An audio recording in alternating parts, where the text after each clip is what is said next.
కాకినాడ పోర్టులో రోజువారీ జరిగే పోర్టు కార్యకలాపాలకు కార్మికులకు ఇబ్బందులు తలెత్తకుండా చర్యలు చేపడతామని రాష్ట్ర పౌర సరఫరాలు ఆహార వినియోగదారుల వ్యవహారాల శాఖ మంత్రి నాదెండ్ల మనోహర్ అన్నారు.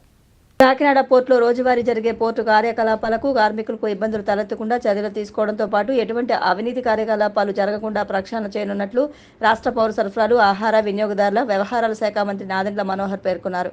కాకినాడ జిల్లా పర్యటనలో భాగంగా మంగళవారం కలెక్టరేట్లో రాష్ట్ర మంత్రి నాదెండ్ల మనోహర్, రాష్ట్ర పౌర సరఫరాల సంస్థ వీసీఎండీ వీరపాండ్యన్, జిల్లా కలెక్టర్ షణ్మోహన్, కాకినాడ పట్టణ శాసనసభ్యులు వనమాడి కొండబాబులతో కలిసి కాకినాడ యాంకరేజ్ పోర్టు కార్యకలాపాలు, చెక్పోస్టు వద్ద తనిఖీలు, ఎగుమతిదారులు, కార్మికులు పడుతున్న ఇబ్బందులపై కాకినాడ పోర్టు అధికారులు, ఎక్స్పోర్టర్స్, లేబర్ యూనియన్ల ప్రతినిధులతో సమావేశం నిర్వహించారు. ఈ సందర్భంగా ఆయన మాట్లాడుతూ పేదలకు అందాల్సిన పీడీఎస్ బియ్యాన్ని రీసైక్లింగ్ చేసి అక్రమంగా ఇతర దేశాలకు ఎగుమతి చేస్తున్నారని అన్నారు. కాకినాడ పోర్టులో జరుగుతున్న అవినీతిపై రాష్ట్ర ప్రభుత్వం ప్రత్యేక దృష్టి సారించిందని తెలిపారు. అనంతరం కలెక్టర్ షణ్మోహన్ మాట్లాడుతూ కాకినాడ పోర్టు కార్యకలాపాలు సక్రమంగా నిర్వహించేందుకు అవసరమైన అన్ని చర్యలు చేపట్టినట్టు తెలిపారు.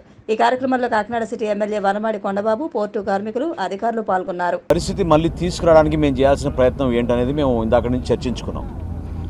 ఒకటేంటంటే ఇక్కడ ఏర్పాటు చేసిన చెక్ పోస్ట్, దీన్ని బాంబే కాటా చెక్ పోస్ట్ అంటారు, దీన్ని ఇంకొంచెం ఆధునీకరణ చేసి సకాలంలో తక్కువ టైంలో, ఇప్పుడు ప్రస్తుతం ఒక్కో లారీకి 20 నిమిషాలు పడుతుంది, ఇంకా తక్కువ టైంలో దాన్ని చెక్ చేసే విధంగా మా ఎండి గారు దానికి తగిన ఏర్పాట్లు చేసే విధంగా కొన్ని నిర్ణయాలు తీసుకున్నాం.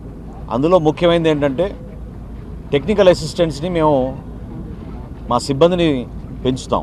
దాదాపు 12 నుంచి 14 మంది మనకు అవసరం అనేది ఒక నిర్ణయానికి వచ్చాం. ఆ 12 నుంచి 14 మంది అదనంగా టెక్నికల్ అసిస్టెంట్స్ని ఈ వారం నుంచే మేము ఏర్పాటు చేసి ఇక్కడ జాప్యం జరగకుండా త్వరతగిన వాళ్ళని ఆ లారీని పంపించే విధంగా మేము కార్యక్రమం చేస్తాం. దీంతో పాటు ఎన్ఫోర్స్మెంట్ అనేది మాత్రం కాంప్రమైజ్ లేదు.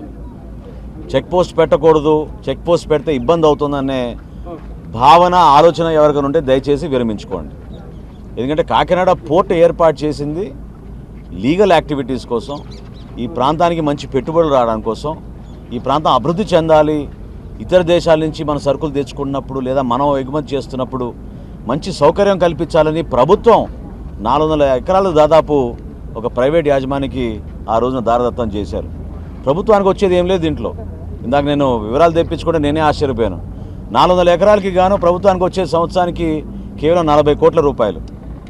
దానికోసం కాదు, ప్రజల కోసం ఇక్కడ మంచి వెసులుబాటు కల్పించాలి, సదుపాయాలు ఏర్పాటు చేయాలనే ఆలోచనతో ఇన్ఫ్రాస్ట్రక్చర్ని ప్రమోట్ చేస్తూ ప్రభుత్వం తీసుకున్న నిర్ణయం ఇది. సో కాకినాడ పోర్టు ఏ కుటుంబానికో ఒక వ్యక్తికో సంబంధించింది కాదు, ఈ రాష్ట్ర ప్రజల ఆస్తి. ఆస్తి కాపాడాల్సిన బాధ్యత కూడా మా పైన ఉంటుంది.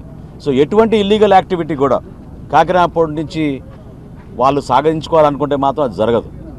దాన్ని అరికట్టడానికి కోసం మేము ఒక ప్రయత్నం చేస్తున్నాం. స్వార్థం లేకుండా నిజాయితీగా ప్రతి లారీని చెక్ చేస్తాం.